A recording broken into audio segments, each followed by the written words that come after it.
સમાચાર એટલે ઝડપ અને ઝડપ એટલે અમે.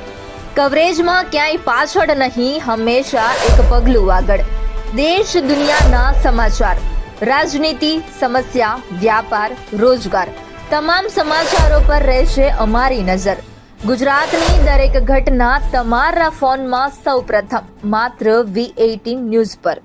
રાજ્યના ખેડૂતો એક તરફ કમોસમી વરસાદને કારણે ભારે નુકસાન સહન કરી રહ્યા છે, ત્યારે હવામાન નિષ્ણાત અંબાલાલ પટેલે ફરી વાવાઝોડાની ચોંકાવનારી આગાહી જાહેર કરી છે. બંગાળના ઉપસાગરમાં વધુ એક વાવાઝોડું સર્જાશે અને તેને કારણે ફરીથી હવામાનમાં પલટો આવશે.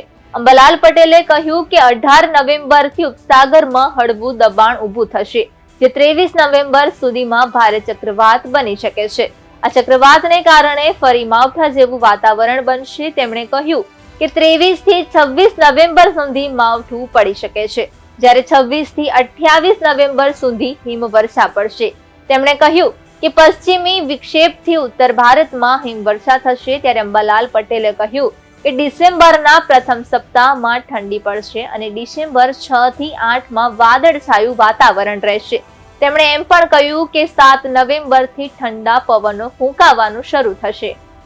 લગભગ 18 નવેમ્બરની આસપાસમાં બંગાળના ઉપસાગરમાં હલચલ જોવા મળશે અને 24 નવેમ્બરથી ડિસેમ્બરના અંત સુધીમાં એક વાવાઝોડું બનવાની શક્યતા રહેશે.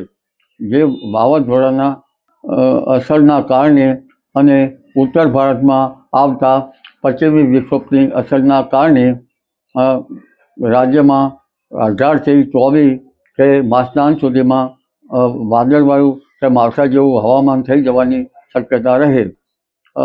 લા નીનોના સંકેતો સાંપડી રહ્યા છે, ત્યારે ઠંડી વધારે પડવાનું અનુમાન ગણી શકાય, પરંતુ એ ઠંડી કેવી પડશે તે જોવું રહ્યું. ડિસેમ્બરની શરૂઆતથી ઠંડા પવનો ફૂંકાય અને 22 ડિસેમ્બર બાદ કડકડતી ઠંડી પડવાની શક્યતા રહેશે. નવેમ્બર માસ બાદ ડિસેમ્બર માસમાં પણ માવઠું થવાની શક્યતા રહેશે.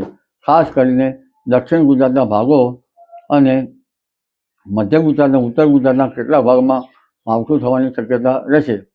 જ્યારે દક્ષિણ ભારતમાં ભારેથી અતિ ભારે વરસાદ થવાની શક્યતા રહેશે. એટલે આ વખતે હવે ખેડૂતો ભાઈઓ માટે ધીરે ધીરે વાતાવરણ સુધરતું જશે અને રવિ પાકો માટે ઉજળા સંજોગો હમણાં જાણા છે. જી.